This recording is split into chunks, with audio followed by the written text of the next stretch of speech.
minds, there's over 34 symptoms of menopause. They can affect everybody really differently and in different ways. So it's really important, particularly when we think about in the workplace, actually what those symptoms might be and what support we might need, or how we can talk to a colleague and help support them. Opening Minds, Opening Doors with EACT, the Inspirational Education Podcast. Hi, I'm Michelle Livesey and I'm a journalist with Bauer Media, which owns radio stations across the country, including Absolute Radio, Kiss, Magic, the Greatest Hits Network and the Hits Network as well.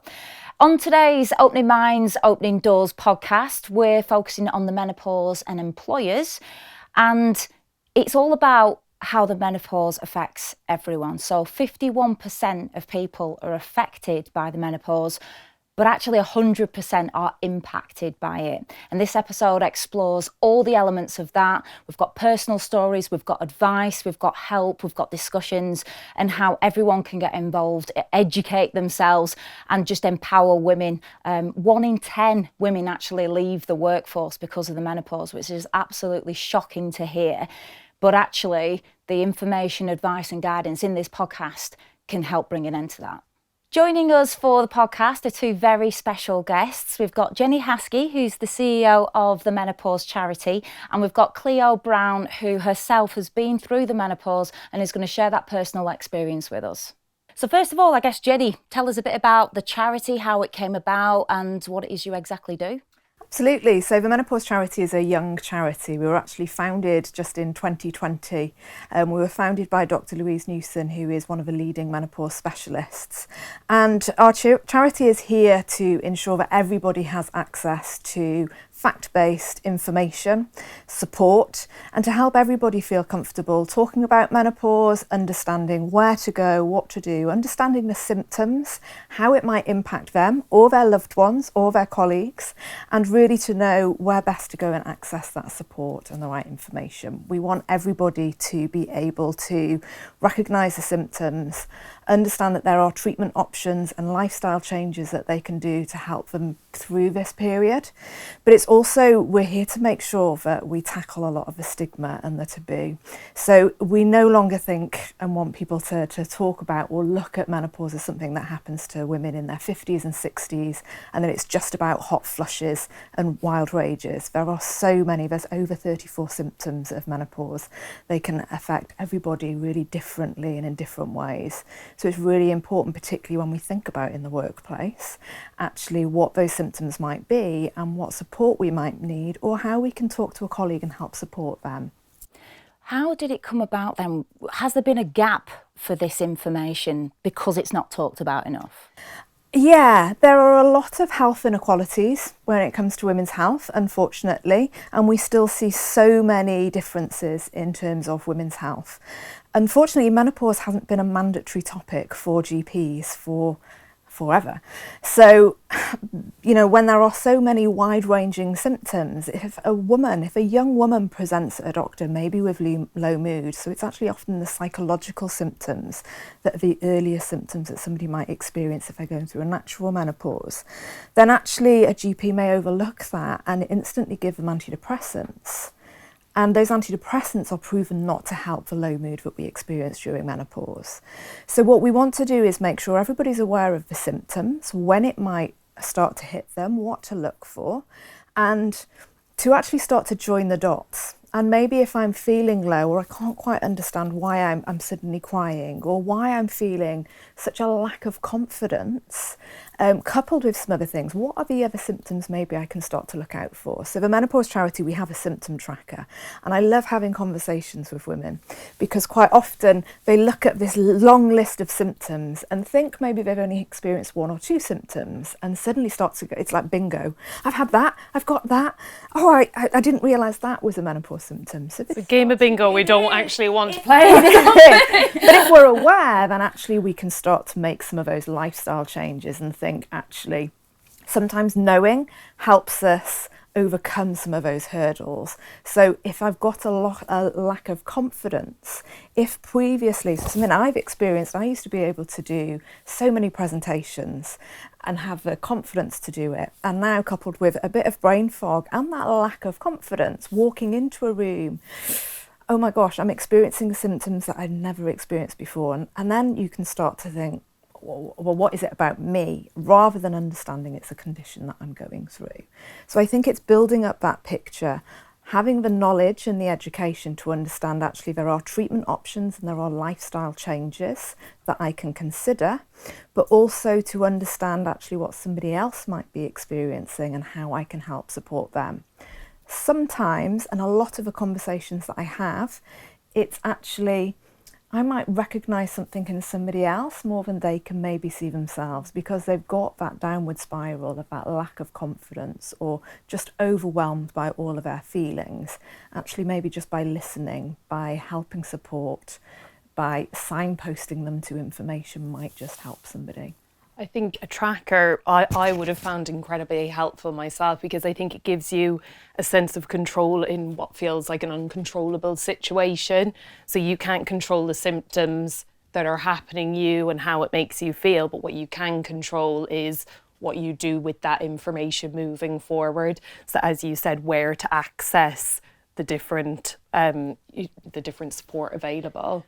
So take us back then with your experience of it, because obviously you're nodding and agreeing now with what's being said, but take us back to that point where maybe you didn't really know what was going on.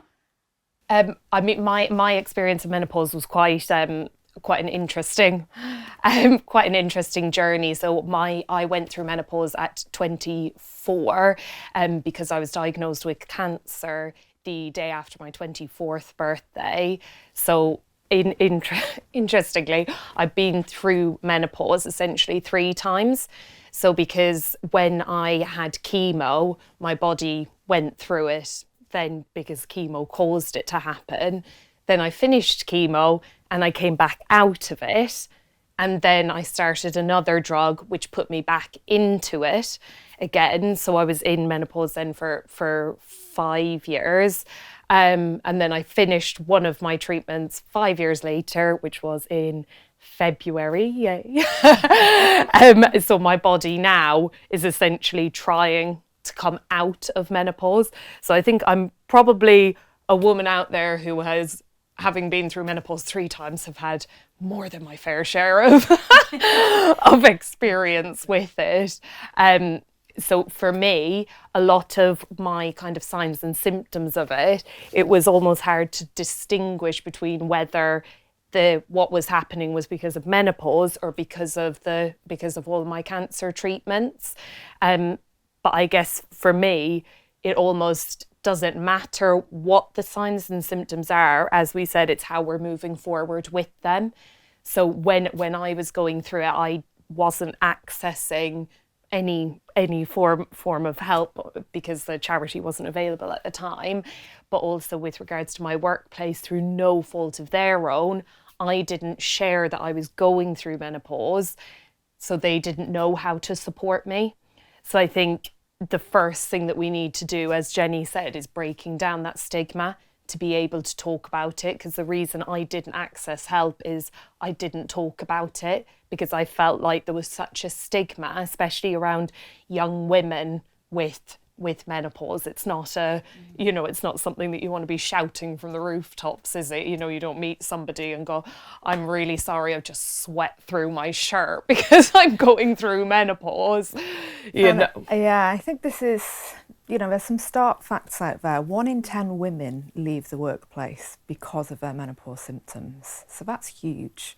Women actually in their 50s are the largest group of women, the expanding group of women at the moment in the workplace. We need to be making sure that companies, organisations are really working hard to retain the great work that women are doing. We've evolved so much, but our menopause support hasn't evolved with us. So we're living through these symptoms, we're living beyond, we're contributing to the workplace.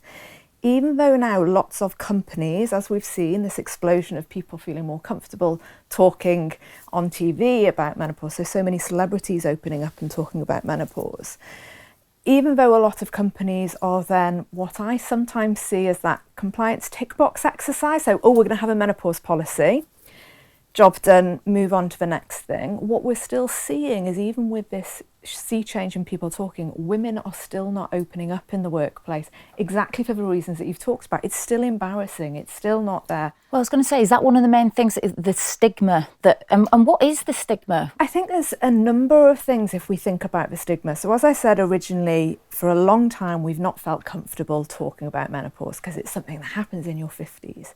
If we look at some of those symptoms, if we look at brain fog, you know, so I can't remember words for things, you know, I've got a fat fluffy mind. For me always, it's always a word that just...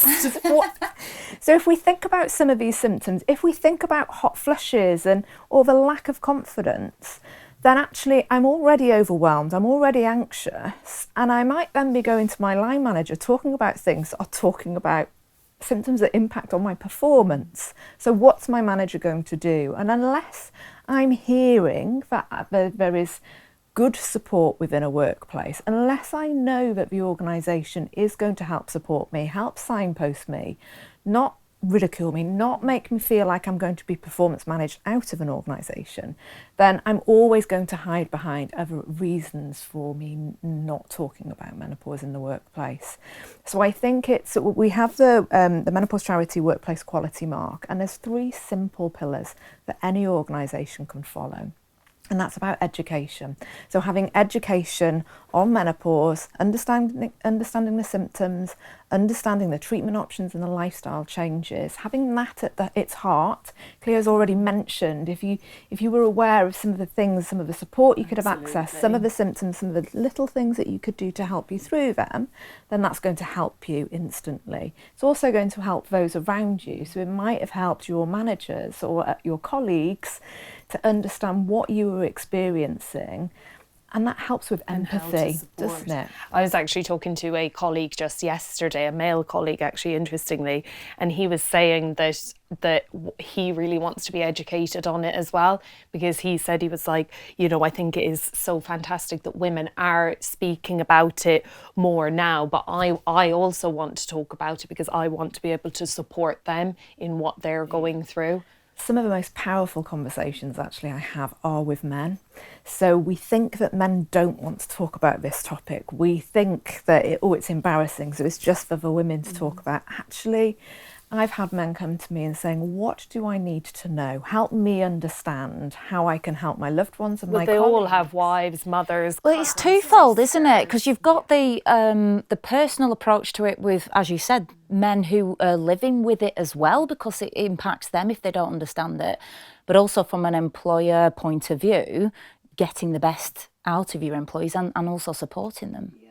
So I always say menopause affects 51% of the population. It impacts 100%. Everybody feels the effects of menopause. So quite often menopause will happen at a time in your life when, yes, you are excelling at work. There may be promotional opportunities. You've probably got a lot of pressures in the workplace. You've possibly got children at home. They may be going through school, they may be leaving the nest and going off to university, and you may have ageing parents as well. So it sometimes happens during the sandwich generation. So you've got so much going on, and then you've got to juggle the joys of the menopause symptoms. It's so rare that you're just going through the menopause as well. You know, as in my journey was obviously menopause and cancer at the same time. But as you said, you know, women are going through menopause at the same time as everything else. So it's just the last thing that you need. So it needs to be almost the first thing that we talk about so that we can kind of all help each other. And did you feel supported, or what did you hold back, or did you just silence yourself because you thought, I don't want to talk about this because of that stigma we talked about? So I would say that it was probably a bit of both. So with regards to getting support from your workplace, I think it's about feeling comfortable with who you work with to be able to open up, because it is a very, very personal, it's a very personal thing that you're going through, but you can only help other people go through it by breaking down the stigma, by talking about it.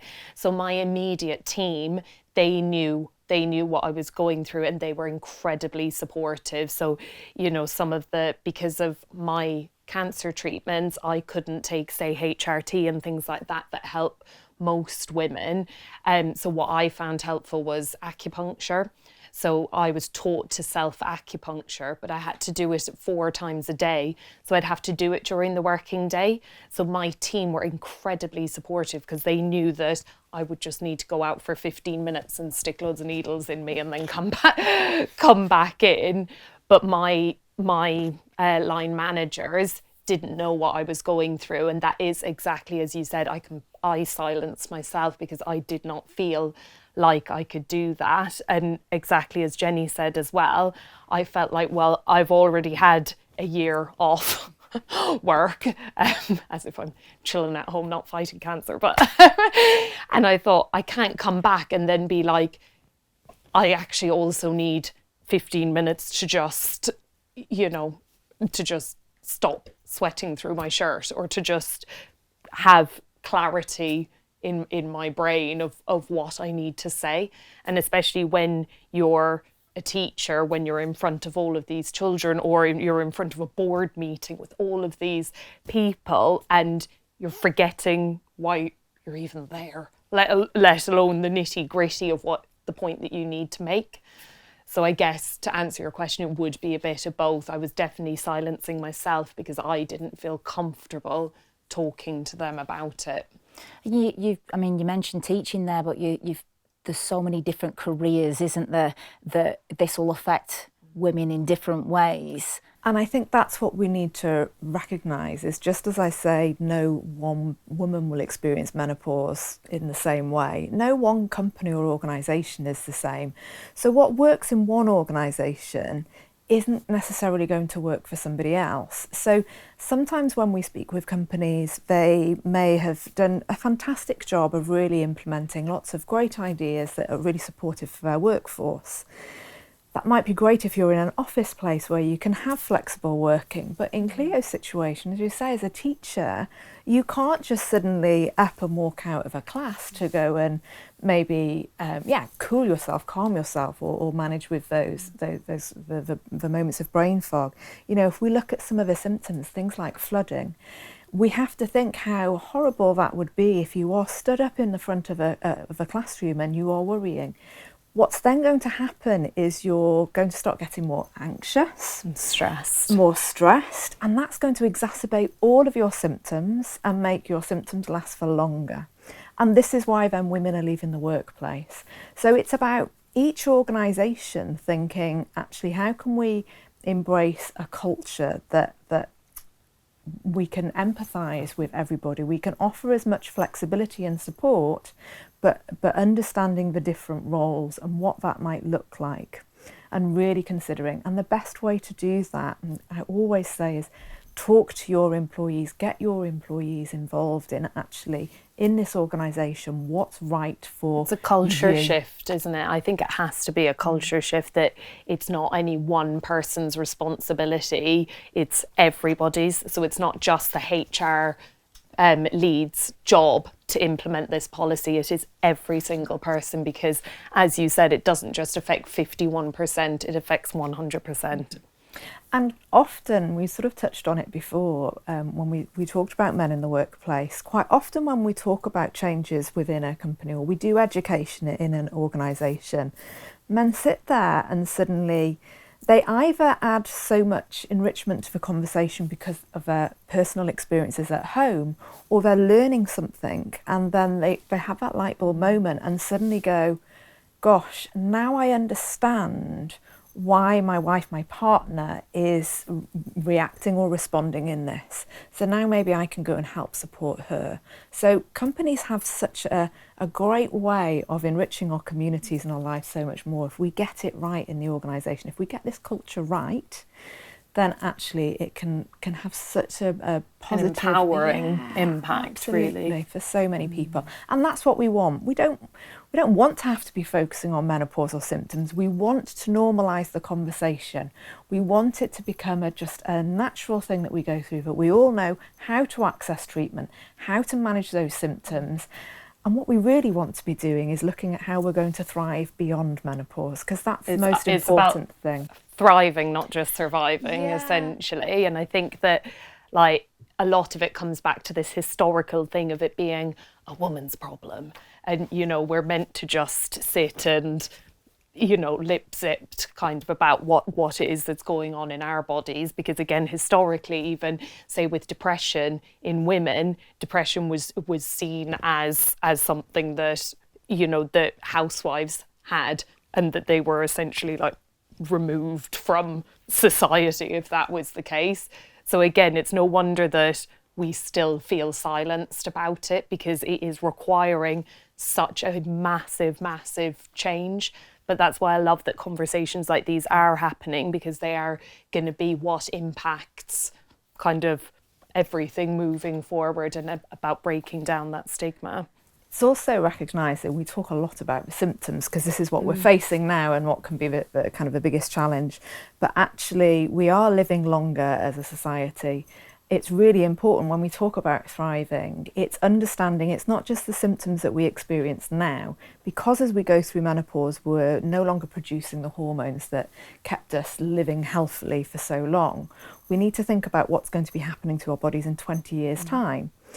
30, 40 years' time, we've got a long time ahead of us once we get through menopause. We want to make sure that we've got healthy bones, that we've got a healthy heart, and that our brain is still going to be whirring really effectively. So this is again why the education is so important. Quite often we'll have people say, I just breezed through menopause. Well, that's great, but your body will still have experienced a change. So actually, you need to be mindful still of some of those lifestyle changes, maybe some treatment that you need to make sure that, you are thriving. Because when we get to our retirement age, we want to be able to enjoy things, don't we? We don't want to be struggling. We don't want to be frail. We want to. But we want to get to that retirement age in the way that we want to keep women in the workforce, which, as you said, like, it's a shocking number of women who choose to leave the workforce because of the fact that they don't feel like they're supported in what they're going through in their own bodies. And I just think, you know, we have such a wealth of knowledge and of different things to bring to the table, and it's such a shame that people are leaving different professions because of that reason. If they're leaving a profession because it's their choice, happy days, you do you, hun. But you know, I wouldn't want any teacher leaving the profession because they feel like they have to, because they feel like they're not supported.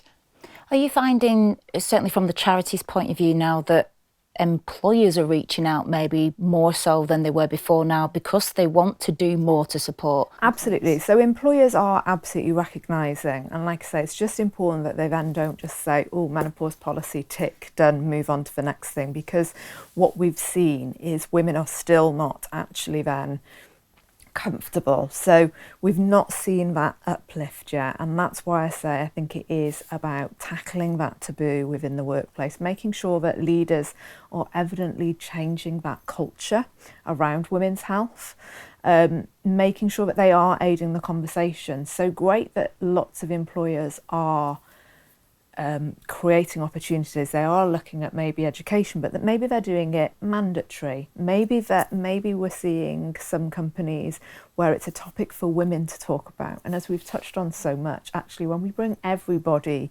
into the conversation, when everybody's much more comfortable talking about these things, and it normalises it, it just helps. It helps with that signposting. It helps with that empathy. You know, if I see a colleague is struggling for the word for spoon, how can I help them in that situation? What can I do? Not to patronise them, but what can I help support them? And you know what we see so often, and I love, is it just takes one person opening up and sharing their story, and very quickly everybody suddenly starts to open up about their own experiences as well. And you know, we spend so much of our time in work.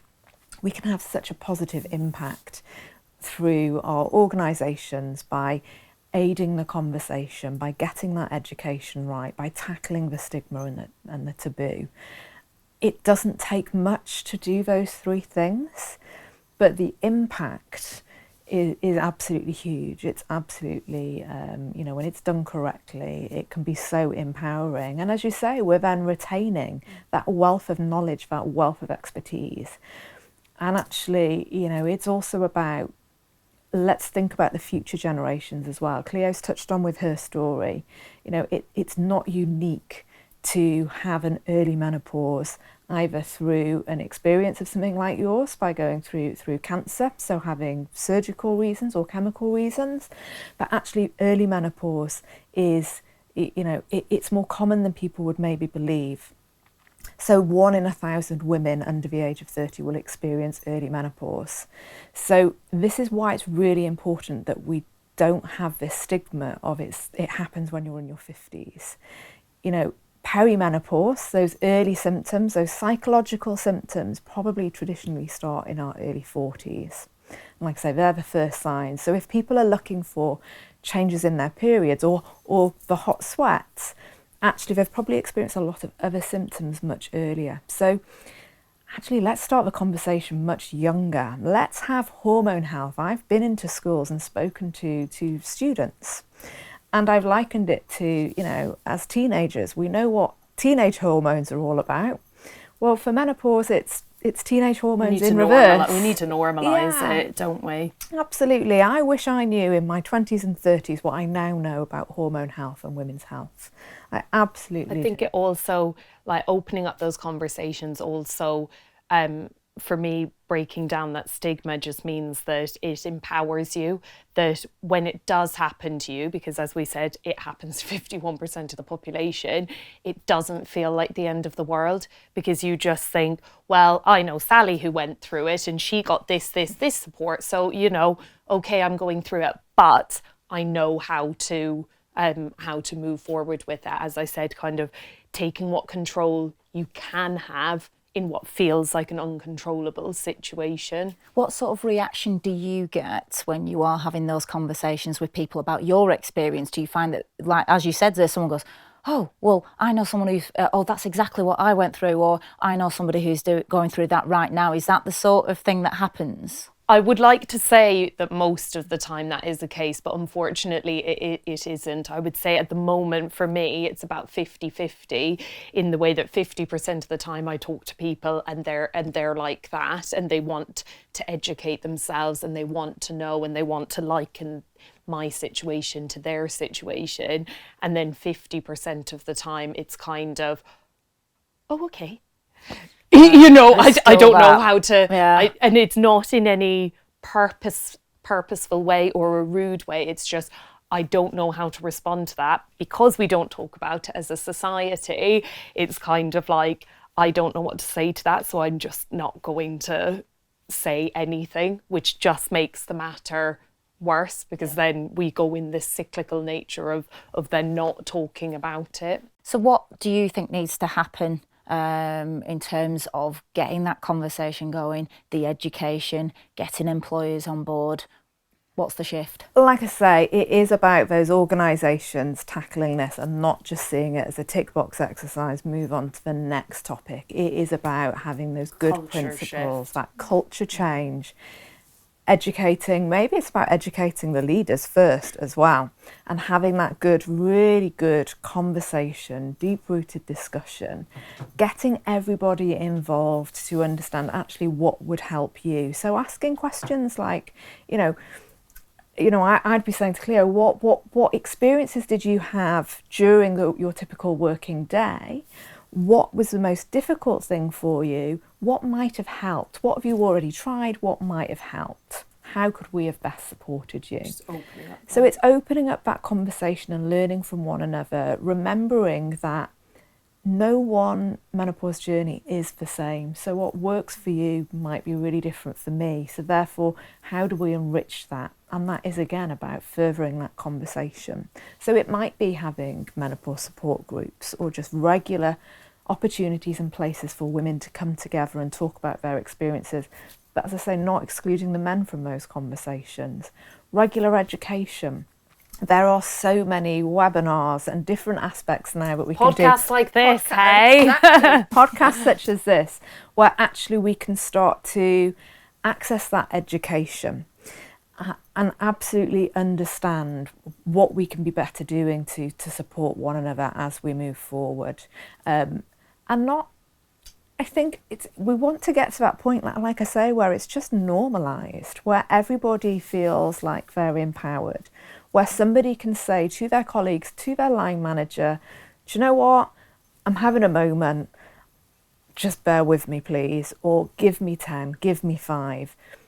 Or knowing what some of those simple techniques that maybe we can do before we go into a situation. So before we maybe go into class, before we go into a board meeting or deliver a presentation, what are some of the breathing exercises that I could do just to compose myself? Because that anxiety, the cortisol, as when we go through menopause, actually, our body is changing the way it's reacting to cortisol or stress hormones. So how we used to manage our stress hormones is now very different. So it's now stored in our stomachs, which is why we also start to put on the middle-aged spread that none of us like.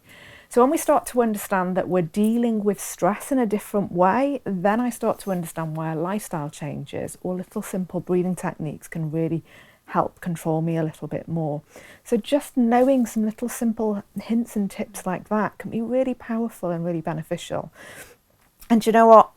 They can be suitable for anybody. It's not just menopause, is it? Yeah. So again, we might be opening up some hints and tips that everybody, all colleagues, can really benefit from, and we just normalise them. I think supporting women with menopause is the same as just supporting men, women, anyone with pretty much anything, isn't it? So the good practice that we put in to place because of menopause will just help the culture in every organisation. And I think one of the really important things that I think you said, Jenny, was that it has to start with the leaders. It has to start with them to then permeate kind of down. So one of the things that I think really changed my perception of everything is I was given a book by Clio Brown about leading through vulnerability. And before that point, I didn't know how much of myself I should or could share with the people that I led and managed, because I didn't want anyone to feel uncomfortable that I was sharing, but equally I want my team to know what I'm going through to then empower them to talk about what they're going through. But again, the book talks very much about using your vulnerability to help people and to empower them, and that it's kind of why you share, you know, to help break down that stigma and open up that conversation. I would say the companies that got it right are typically where there is a senior leader who is female, who opens up their journey at the board table, where then, like I say, quite often a man might say, actually, this has been my experience at home as well, now let's make a change. So you're absolutely right in terms of having leaders not see this as something that needs to be hidden.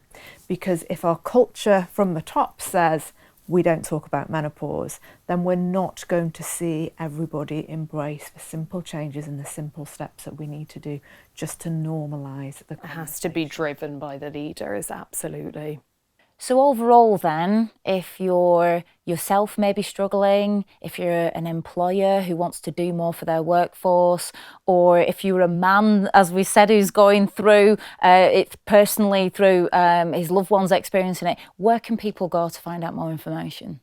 Well, the Menopause Charity is here to provide that education. So if you go to our website, which is themenopausecharity.org, we have lots of trusted information. So all of our information is reviewed by a clinical panel of menopause specialist experts. So you know that our information is trusted. We have lots of information and fact sheets that are there for everybody who's experiencing menopause.